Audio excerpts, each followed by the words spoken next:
Hello 妹မင်္ဂလာပါရှင်皆さんこんにちはခုနေ့တော့တန်ပွန်အစ်ချီလေးတင်ပြီးသွားပြီဆိုတော့ဒီကတန်ပွန်မွန်တိုင်းနေပေါ့နော်တန်ပွန်ရဲ့မွန်တိုင်းနေလေးဖတ်ပြမယ်နော်အခုအတူတူပဲအလောမှာတော့次の文章を読んで質問に答えなさい答えは123から最も良いものを一つ選びなさいနော်ဒီအောက်က123အနေနဲ့တစ်ခုရွေးမယ်ဆိုရင်ဆုံးဖတ်ကြည့်လိုက်မယ်နော်ဆိုတော့ pointer လေးထုတ်လိုက်မယ်ခဏလေး OK。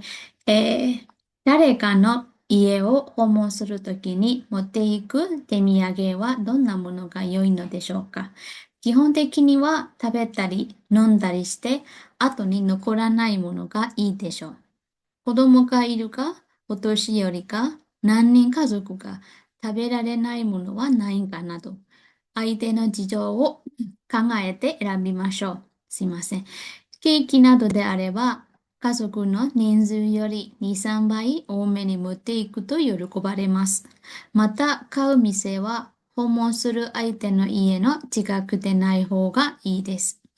慌てて用意したとか、適当に買ったとか、良くない印象や疑いを持たれるかもしれないからです。以上です。サベからだべ。今、米印လေးတွေပဲနော်ထင်မိရခဲ့တို့တွေသိတာပါပဲသိတယ်私တို့သိတာအိုမီယာခဲပေါ့နော်အတူတူပါပဲအိုမီယာခဲဆိုတာမီယာခဲကိုအရှက်နေပြီးတော့အိုထည့်ပြီးပို့လိုက်ဖောင်ပြန်တော့တာပေါ့နော်テミヤゲကကြတော့人を訪問するときに持っていく簡単な土産တယောက်အိမ်သွားလဲလို့ရှင်လက်ပြလက်ပလာနဲ့မသွားဘဲနဲ့နော်တခုခုတည်သွားအသေးလေးတွေဖြစ်ဖြစ်မုတ်လေးဖြစ်ဖြစ်ပေါ့နော်အဲ့ဒါတွေကိုテミヤゲလို့ခေါ်တယ်အစားစရာတွေမှမဟုတ်ဘူးเนาะဘာဖြစ်ဘယ်လိုပြောရမလဲအိမ်သွားလဲတဲ့အခါမှာလက်ပလာမဖြစ်သွားအောင်တဲသွားလက်ဆောင်ပစ္စည်းကိုခေါ်တာအကြောင်းဒီထည့်ရမယ်ဆိုလို့ရှိရင်誰かの家を訪問するときに持っていく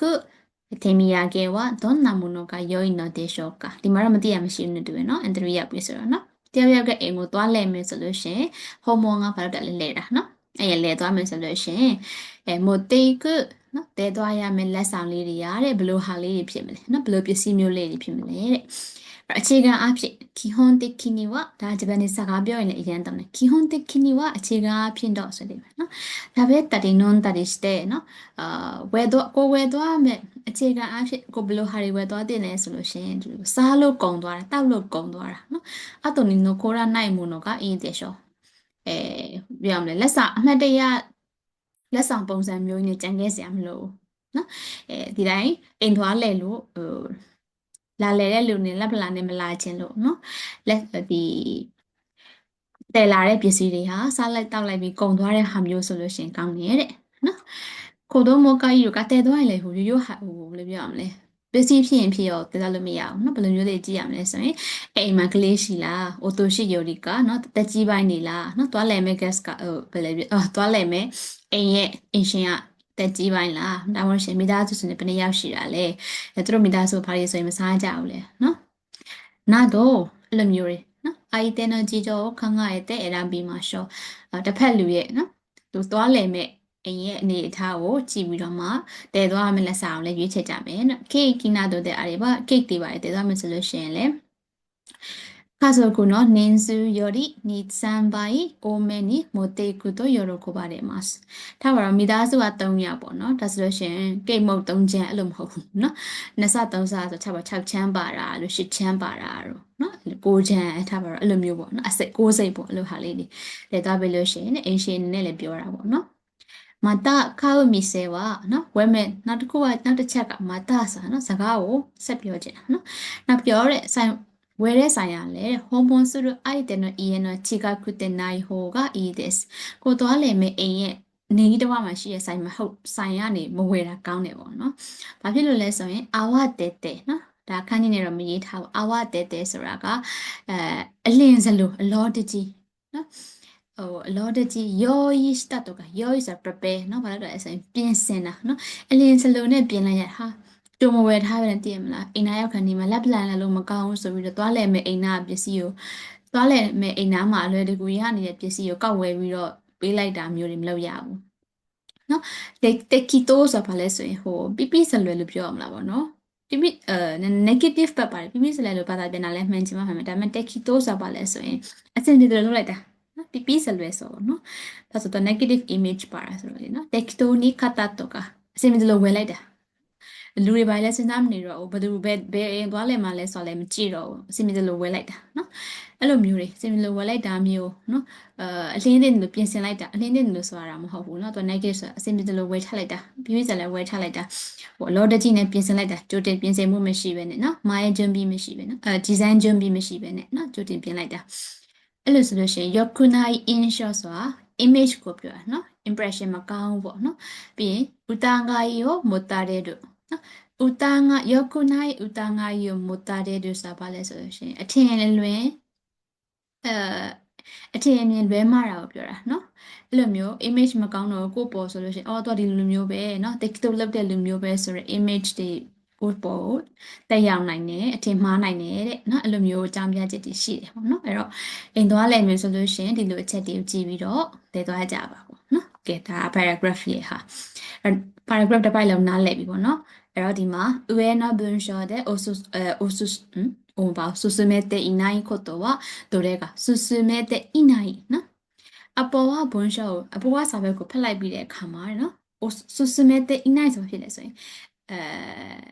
ဘာဖြစ်လဲဆိုရင်မတိုက်တွန်းဘူးနော်ဒီလိုလုပ်ဖို့မတိုက်တွန်းဘူးဆိုတဲ့ပဲနော်တခြားဖက်နော်いないဆိုတာနော်ဒီလိုမလုပ်သင့်ဘူးဆိုတဲ့အချက်ကဘယ်အချက်ဖြစ်မလဲပေါ့နော်1番ずっと家に置いておかなくていいものを選ぶအိမ်မှာနော်ずっとရှောက်နော်အိမ်မှာ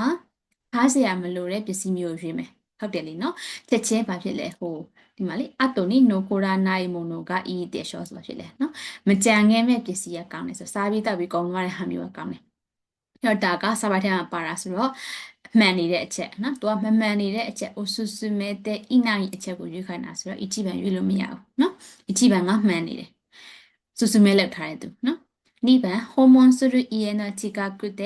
直前に用意するနော်သွားလည်မဲ့အိမ်ရဲ့အနှမ်းမှာ直前ဆိုခုနဟိုလိုပြရမလဲ直前ဆိုတာသွားလည်မဲ့အိမ်နားရောက်တော့မှလွယ်လွယ်ကူကူချက်ချင်းဝယ်ချပြီးလို့ပြင်လိုက်တာလို့ပြောတာ直前ဆိုတာနော်ဟို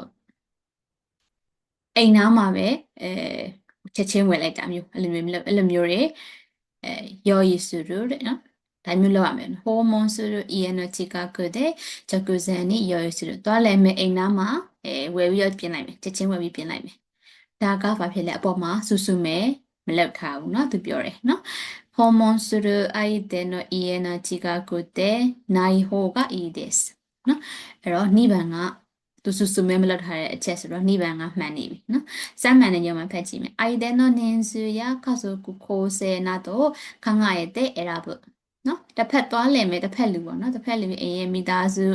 အိမ်မှာလူပရိယောက်ရှိတယ်ခိုးဆဲဆိုတာကဖွဲ့စည်းတာကိုပြောတာနော်ထားပါတော့နန်းနင်းခါဆိုအဲ့လိုမျိုးပြောတာနော်အိမ်မှာလူပရိယောက်ရှိလဲမိသားစုပရိယောက်ရှိလဲဟိုစဉ်းစားပြီးတော့မှပစ္စည်းရွေးရမယ်တဲ့ပစ္စည်းအရေးအတွက်ပေါ့နော်အရေးအတွက်ကမျိုးအစားကိုရွေးရမယ်နော်အဲ့ဒါအပေါ်မှာဆူဆူမဲလောက်ထားဆိုဒါမှန်နေတဲ့ချက်ဆိုရေးလို့မရဘူး4番が相手の人数に対してちょっと多めの数や量を買っていくနော်တွားလည်မဲ့အိမ်မှာရှိတဲ့လူတွေလိုက်နော်နည်းနည်းလေးပို့ပြီးတော့အရှိအတွက်ပမာဏကိုပို့ပြီးတော့ဝယ်သွားမယ်တဲ့နော်ဒါကအပေါ်မှာလှုပ်ထားလဲဆူဆူမဲလှုပ်ထားတယ်နော်နီဆန်ဘိုင်နော်ကာဆိုကူနနင်းစုရရီနီဆန်ဘိုင်အိုမေနီမိုတေကိုဆိုတော့ပေါ်မှာဆူဆူမဲလှုပ်ထားတယ်ဆိုတော့ရောမှန်လဲရွေးလို့မရဘူးအဲ့တော့အိုဆူဆူမဲမလှုပ်တာပဲအချက်လေ2番မဲဆိုတော့正解は2番でございます Okay နော်ကဲဒါလေးကိုလည်းအိမ်မှာဖက်ကြည့်ကြပါအောင်နော်အိမ်မှာတဲ့နော်ဘာလို့ဆိုရင်ခန်းကြီးတွေမပါဘဲနဲ့တကယ်လို့ခန်းကြီးတွေမသိရကန်ကြီးမရှိလောက်ဘူးတင်တယ်ဒီမှာနော်အရန်ခက်တာမပါဘူးအဲ့တော့စာပိုင်လေးတွေဖက်မယ်နော်โอเคဆိုတော့ဒါလေးလည်းလွယ်လို့ပြောလို့ရတယ်နော်ကဲပါကျေးဇူးတင်ပါတယ် Enjoy this bye bye